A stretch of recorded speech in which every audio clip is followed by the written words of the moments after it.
As the world demands more content, it's becoming harder to know which paths to take to reach your audience. Whether you're a full-time marketer, business owner, or content creator, the amount of constantly changing information can be overwhelming. Hi, I'm Ellie Puckett, the CEO of Resonate Recordings. We are a premier podcast production company serving over 3,000 clients with 16 shows reaching #1 on Apple Podcasts. Here on the Resonate podcast, we will cover the cutting edge of all things content and marketing. We demystify everything about podcasting, social media, SEO, and even generative AI. Join us as we explore the success stories and challenges of people just like you, and walk away with actionable steps to help your content resonate. Hi, everyone. Welcome to the Resonate podcast. Today, we have the pleasure of speaking with Alexis Robertson. She is the Director of Diversity, Equity, and Inclusion for Foley Lardner LLP. She provides firm-wide strategic direction and oversight on all diversity, equity, and inclusion related matters. In addition to supervising the DEI team, she collaborates with firm leadership, talent development, and business development to address DEI related concerns and execute the firm's DEI strategic plan. Alexis is also the host of Foley's podcast, The Path and the Practice. Each episode is available on all major podcast platforms, and it features Alexis in conversations with a different Foley attorney, exploring their unique background, path to law school, and legal practice. Alexis joined the Foley team from Baker McKenzie, where she was the North American Manager of Diversity and Inclusion. In this position, she managed an implementation of all diversity-related programming, initiatives, and client reporting in the North America region. Prior to joining Baker McKenzie, Alexis spent 2 years as a legal recruiting director for the Partners Group, where she focused on placing underrepresented attorneys with law firms and corporations. Alexis, we are so excited to have you here to talk about a variety of topics. Thank you for giving us this time. Thanks for having me, Ellie. This is great. So first, I want to talk a little bit more about your background. I know I gave an overview, but you talked to these attorneys about how they got into legal practice. How did you get into legal practice? I was a lawyer for almost 8 years. So I went to the University of Michigan for law school. And then I spent the first 6 years of my career as a commercial litigation associate at a very big law firm called Kirkland & Ellis. And then I went to another firm called Seyfarth Shaw, where I focused on labor and employment. And from there, decided to transition away from the law, at least practicing and billing time, which you touched on. My kind of breakup job was as a legal recruiter for a couple of years until I found myself in this world of law firm DEI and talent development. That's amazing. And this has been such a hot topic, honestly, recently, with a lot of change happening in this space. And so I would love to talk a little bit about that. But before we make that transition, tell us, what made you choose to become a lawyer in the first place? I've always wanted to be a lawyer. I used to joke that my mother raised a little litigator. She was a lawyer. She never actually practiced. But I don't know, for whatever reason, if you would have asked me what I wanted to be when I was a kid, I would have said, I want to be a lawyer. I was that person in college. It's a little embarrassing to say, given I don't practice anymore. So, it's like, what did I know? I could have told you as a freshman in college when I was going to take the LSAT. It just was. And I did. And I followed that path. And of course, I changed it. But I don't even know. It's just something I always was told I should do. So I decided to do it.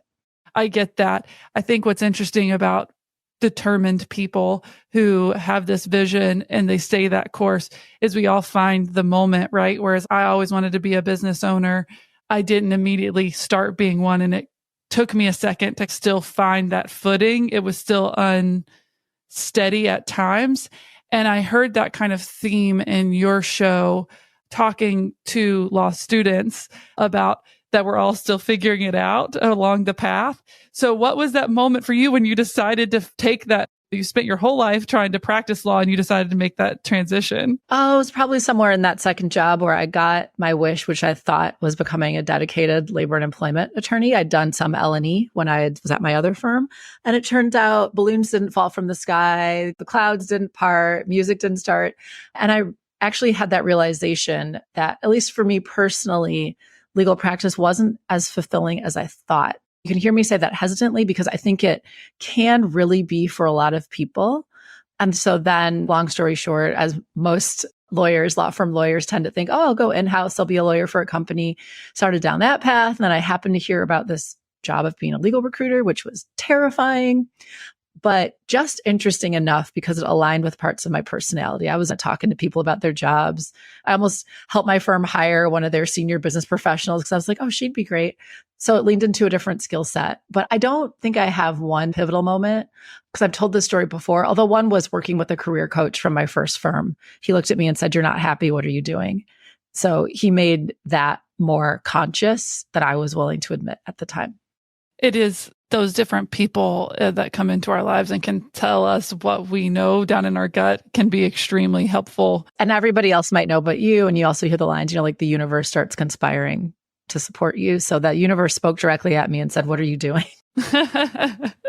So then you found your new passion in diversity, equity, inclusion, not consulting, but you're consulting within a firm, almost like an entrepreneur of diversity, equity, inclusion. So tell us a little bit more about what that looks like when you're working at a huge law firm and how you support those strategic plans. Absolutely. I love the word. I have not considered the word entrepreneur. I will often describe myself as a consultant. I make it clear it's for one place. Yes, I do work here, but it's working cross-functionally. And I think to really simplify it, whenever you heard the words diversity, equity, and inclusion, it can sound fancy and confusing, but ultimately I'm focused on the people.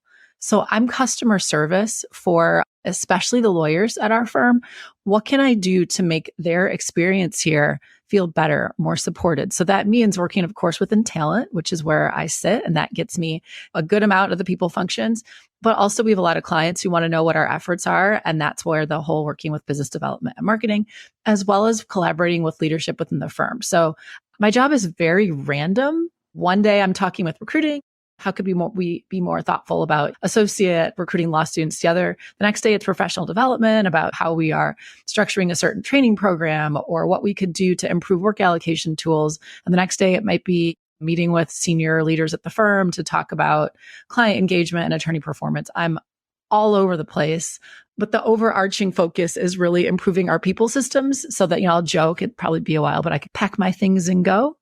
Where the way we're structured is such that we're really thoughtful, we're intentional, working to eliminate any bias so that everybody really feels that they have the opportunity to compete on a fair playing field. That's amazing. And talking about eliminating bias, can you tell us a little bit more for people who might not be as familiar?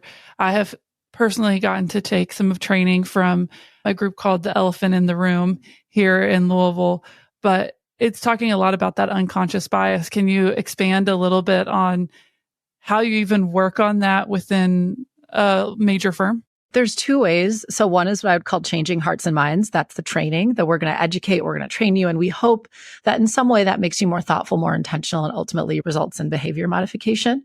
For a long time, that is often, and still many people think of that as primarily what DEI work is. But the other part of it is the talent systems, the people systems. What do you fill out when you're giving someone a review? Is there something we could change in that to make what you provide more thoughtful so that perhaps if what we'll find, for example, is women and racial minorities are less likely to get candid, direct feedback because for whatever reason, individuals may just feel less comfortable doing so. But if I can break down the prompts a little bit better, instead of asking you, fill out one big box, what do you think of this person? But I say, give me one example of them taking initiative. Give me an example of them being timely.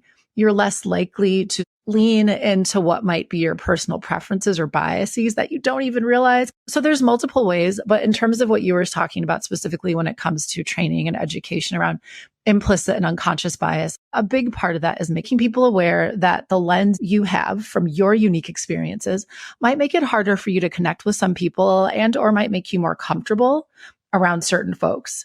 And so I'll often use this example because I went to Michigan for law school. If you went to Michigan, I just know you're smart. I just know you're good. You're already on my team. Whereas maybe if you went to another school, I would think differently about you. And that would be a bias that I have. And I don't give out assignments or work with our lawyers in that way.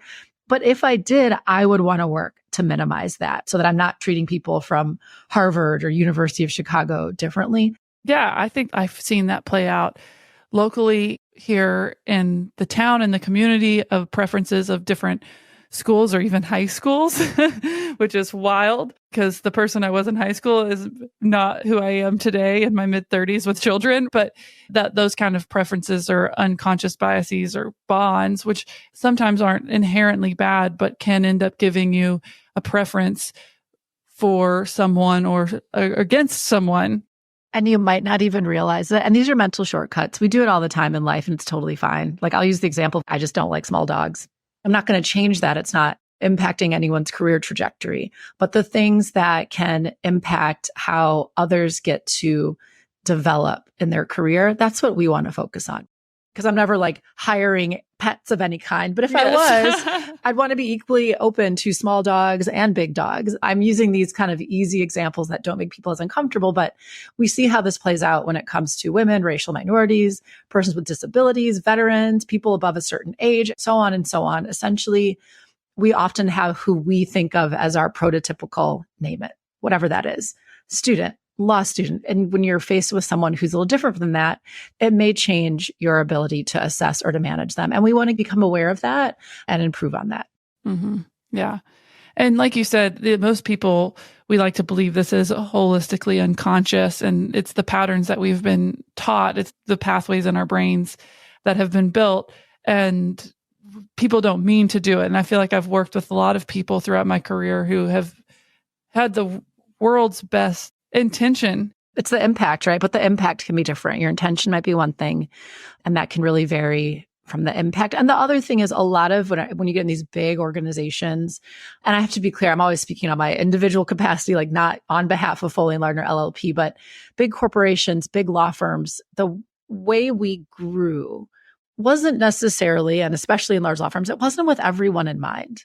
So for those navigating certain challenges, and a big one, for example, is if you're first generation, nobody in your family is a lawyer, the nation's and the world's largest law firms, for a long time, we just hired from top 10 schools because you don't realize that not everybody's even heard of these schools. And so those schools are still great. I'm fortunate I was able to go to a top 10, but when it comes to assuming that the only smart people in the planet are at these 10 or 20 schools, we just know that's not true. So there's all kinds of things like that. Like name the community. I can give you a scenario where we'd want to be more thoughtful and perhaps change something we're doing as an institution so that more people have opportunity.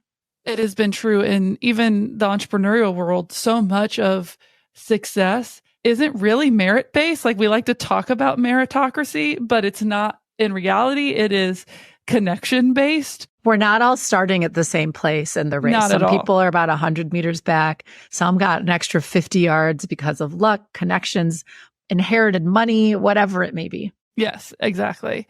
So I am of the belief that these types of initiatives are wildly important. It is something that is very close to my heart. I even have a podcast called Renegade, and it's on helping women and minorities learn about acquisition entrepreneurship, because these things have not been taught to us and they've not been traditionally available to us. However, things like this type of entrepreneurship support, down to universities and diversity, equity, and inclusion, to even corporations, this has been particularly tumultuous 12 months. These things that I felt like were universally known as good things have all of a sudden seemed to have a lot of heat. Scrutiny. It's scrutiny. Yeah. So can you talk to us about what it is like right now at a major corporation, major law firm, representing something that has been under the scrutiny? Can you tell us a little bit about the larger ecosystem, what's going on, and where you see this world hopefully heading? Just to be clear, I'm still a licensed attorney. I don't practice anymore, so this isn't legal advice. But just for those who are wondering, what are they talking about? So last summer, there was the Supreme Court case, SFFA versus Harvard, and I think also was UNC involved. But the big Supreme Court case that dealt with using race in admissions. The backstory you have to know is that, generally speaking, U.S. employers, we are not allowed to use race in anything. So that's already setting up. It's a little bit different for employers than it is for educational institutions who, as of, I don't know, let's call it closer to 20 years ago, they actually were with a limited way able to use race in admissions, but only for the purposes of diversity, not for the purposes of remedying any past discrimination.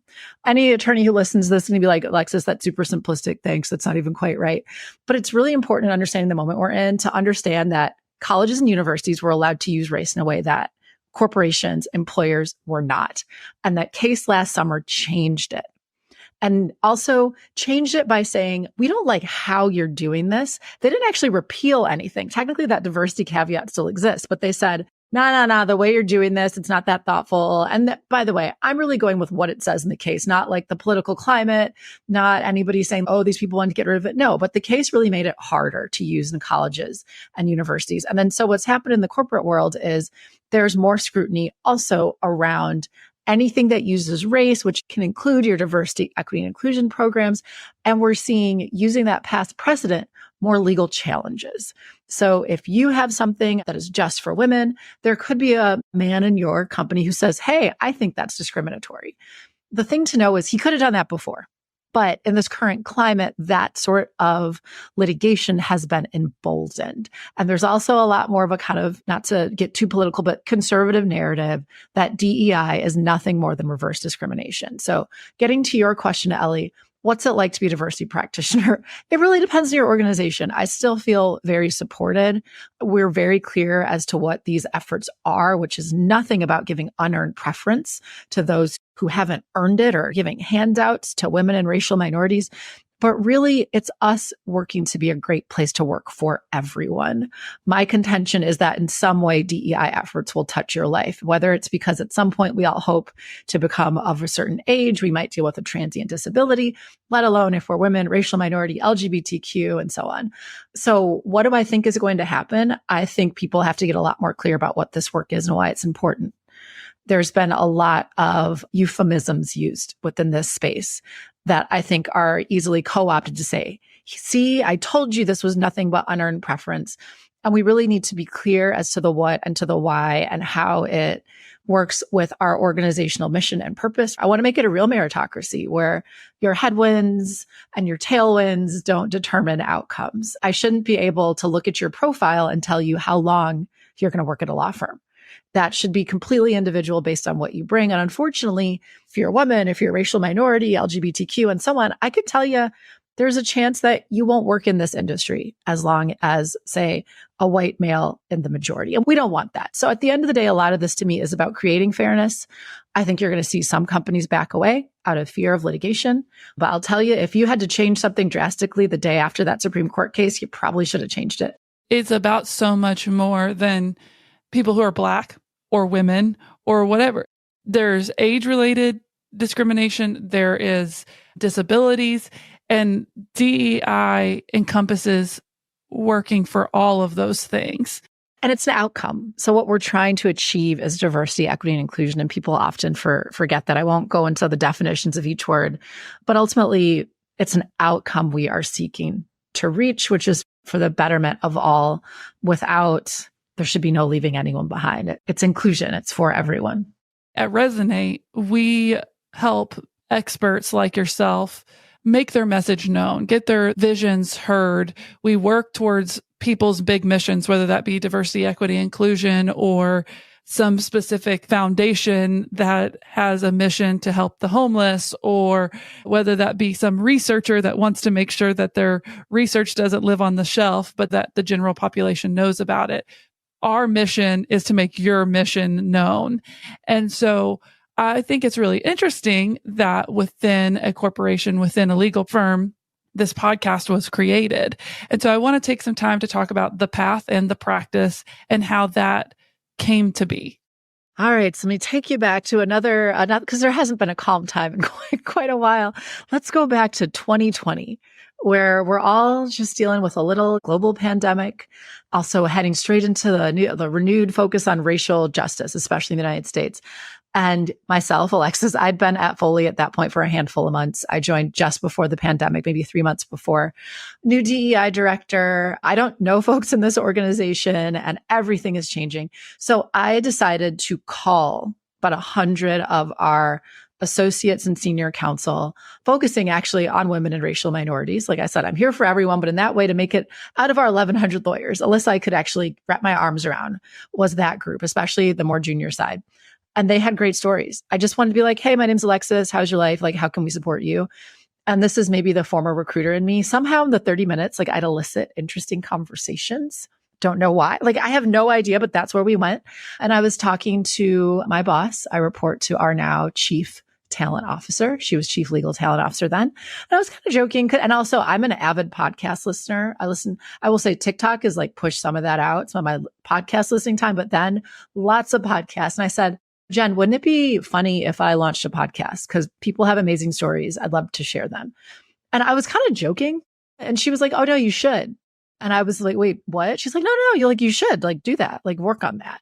I will say she was also newer at the firm. She had maybe like 4 months on me. I was like, wait, okay, really? Are we doing this? Okay. At the time, I knew a few people through LinkedIn who hosted podcasts. I was connected to somebody who hosts a top cybersecurity podcast, and he started giving me just telling me how it all works. And I can't remember exactly who mentioned Resonate, but I learned, there's companies that can just help you with that. So other than get a mic and get some headphones, I heard about Resonate and I reached out. And fortunately, you all have like I want to call it podcast in a box. It's not, it's a little bit more intense than that, but it's really everything you need because I don't know how to upload cover art to iTunes. You just tell us, you held my hand. So that was that. I started down that path. I will say I started probably in about April of 2020. Had I started in May or June, this podcast wouldn't have existed because that's when everything with George Floyd and the world changing. We talk about heightened scrutiny on DEI. Certainly wasn't any easier then. It was just different. But I was far enough down the path with you all that I decided I need to go ahead and launch this thing and keep doing it. And it's been around 100 something episodes so far. Yeah. So tell us, who is the target audience for your podcast? So it's really twofold. As you can imagine, we're a law firm. We hire law students. That's a huge audience, that target. Easy way for you to listen to some lawyers, get a sense of us. And at the time, and I think still is kind of a unique window into the firm, but then also we're navigating a pandemic. Let's have something that people at Foley can listen to learn more about each other while we're not in the office together. So those were the two groups I had in mind. On any given day, I might say one more than the other. And also selfishly, like myself was a big part. It was what I would want to consume. I'm new to the firm. There's a handful of law students who've listened to all the episodes. And I'm just like, I don't have merchandise, but I should, if I ever get any, I should send it to you. But I'm sure those people could attest to it's also Alexis's journey through this firm. It gave me an excuse. I don't know you very well, but do you want to be on the show? And people would say yes. At the end of that 45 minutes or an hour, I know them pretty well. One of my favorite parts of podcasting is that connection. It was part of the reason why I chose to start a podcast in the first place. It was natural and authentic. You get to have these, you said you were having these conversations and all of a sudden you were on very interesting topics. And it's that natural curiosity, but it also brings people together. And so I think that would be a cool way to use it internally in a corporation is you really got to know your team. People are excited to be on and talk about themselves and their journey and their work, and it makes them feel more appreciated, I'm sure. So it's like a good talent boost. Ultimately, a challenge we have is people thinking, oh, that's not for me. I haven't seen someone who looks like me doing that. And at this point, there's certainly exceptions. When you have that many guests, there's probably somebody on there whose life isn't all that different from yours. And you get to hear how most people aren't me. When they're 9 being like, I'm going to dress as a lawyer for Halloween, which is bizarre. And I probably shouldn't admit that. But most people don't know. They don't know what they want to do. They don't know what they want to be when they grow up. And it's really comforting to hear somebody who's now a partner, who's well-known in their field, say the exact same thing. I had no idea. And I would say for you, you probably had no idea that this path led you to something that you are wildly passionate about now that has given you this platform. It's just like taking that journey, taking those steps and one step at a time in the right direction. You're also reminding me, I should tell you why the show is called what it's called. To talk about the show and how it came to be and not share this part. At the end of those calls that I had with people, I found myself saying, thank you so much for telling me about your path and your practice. So that is where the name came from. That's cool. I like that a lot. And I think that's really neat. So tell us, you have these episodes. What else do you guys do to promote the show or have gotten people involved? So really not a lot. I also say this at a time where I've taken a little bit of a hiatus of a few months. I will be getting back to it. So really like right now, it's literally nothing, but it's really a tool that we will share when we are in a recruiting capacity. Oh, maybe you don't know a lot about our firm. Check this out. And like I said, I've seen a few other firms launch something similar, but not really. When you talk about passion, part of it is that Foley just let me run. They really trusted me. When I first launched, I was releasing episodes every week. The first year was 50 episodes, which is sounds a little bit intense, but that's what I felt it needed to get traction. But it'll be shared internally. All organizations have their equivalent of like a weekly newsletter. So if there's a new episode, it'll be in there. But a big part of it is letting law students know when we're in a recruiting capacity, if we're on campus. And also the students will look up the bios on our website of the lawyers they're going to meet with. And if it's been somebody who's been on the show, they'll see it. So I will definitely get the attorneys being like, oh, Alexis, it was so interesting. Everyone I spoke to this year, at least almost everyone had listened to my podcast episode. That's so cool. But otherwise, I mean, it's relatively organic. It's not something that that we as a firm aspire to have some insane level of engagement. I'll tell you, I'm surprised by what we've gotten. I think lifetime downloads now, 45, 50,000, which given what it is, what I thought to myself, I was like, if more than 30 people listen to an episode, like this is worth it. Winning. Yeah. At that point, yeah, it's my time. It's the cost of working with you all, but it's a tremendous amount of value relative to the cost. Also with the show, getting you to walk through your life and the decisions you made in your legal practice, it's evergreen. So that's going to roughly be the same for you, whether someone listens to it the day after you recorded or 3 years later. And so it's just also a just really good, I'd say, investment for what it brings and what it provides us. That's awesome. That's great. We've been super happy to get to work on your show, and we've even expanded with the Foley team. And I think that it's this kind of like corporate legal podcast space that people don't even realize exists, but how much value that has brought to you all, which is exciting. That makes what our work here worth doing, right? Is giving the conduit of sharing those missions and knowing that we get to help students along their path, right? Which is cool. And I appreciate you all. I didn't realize that the stated mission of Resonate was to help amplify the mission of others. I just think that's fantastic. And honestly, the show doesn't exist without your assistance. It really doesn't. People who want to launch podcasts will sometimes reach out to me and they're like, how do you handle this and that? I'm like, well, I work with a company called Resonate and they do that. You know, it is a fair amount of work. I'm a one-woman show, of course, with the assistance of Resonate. But like I was mentioning earlier, I don't push it to iTunes or Spotify. I'm not doing any of the sound editing. I certainly have learned a lot about the process, but at the end of the day, it's been great. And it would not exist, frankly, without that partnership. Tell us a little bit more about how people can not only find your podcast, because we'll obviously link to it, but how they can find you. If, say, another law firm is here listening to this and they're interested in your story, or how they can do what you do. Or if even we make a podcast for like DEI construction talks is another one. How do we connect our worlds together? Yeah. So for me, yes, The Path and the Practice, it's on all major podcast platforms, thanks to Resonate. I'm really active on LinkedIn. So looking for Alexis Robertson on LinkedIn is always the best way to find me. I can always be messaged. I did a talk maybe 2 years ago on launching a podcast during the Association of Law Firm Diversity Professionals annual conference. I'm always happy to chat with anybody. I just think it's so important, especially within the legal field. And this goes for everyone, but I'll speak to those in legal for right now. Humanizing, just showing that lawyers are humans, that the people who work here are human. That's ultimately what the show is for. And Foley certainly does not have a monopoly on that. And by the way, even if you're not a lawyer, everybody loves a good story. This is your individual hero's journey. Humans are wired for story. Just if you can figure out a way to share the stories of people who work where you work, that's going to resonate. There we go. See what I did there? We're just hitting all of the points. There we go. But it truly is. Even though you know how it ends, when someone tells you where they grew up or they're an immigrant, you're like, wait, how did these two things, how'd you go from that to this? You're hooked. You just want to hear. Absolutely. Thank you so much for being on our show today and sharing your story and your mission and vision, and then also how you have utilized podcasting as a part of that and as a part of elevating your personal brand, but also Foley as a whole. So thank you so much. Thank you so much for having me. This was fantastic. Thank you for listening to today's episode. If it resonated with you, please take a moment to like, subscribe, and leave a review. Reviews are key to helping us grow and bring more useful insights to other people like you. If you have any questions about today's show, don't hesitate to reach out to our team at podcast@resonaterecordings.com. We may even feature your questions here on the show or answer them on social media. And as always, if you're looking to start or improve your podcast, reach out to Resonate Recordings. We want to see you take advantage of the strategic content engines that podcasts can create. We are here to help you.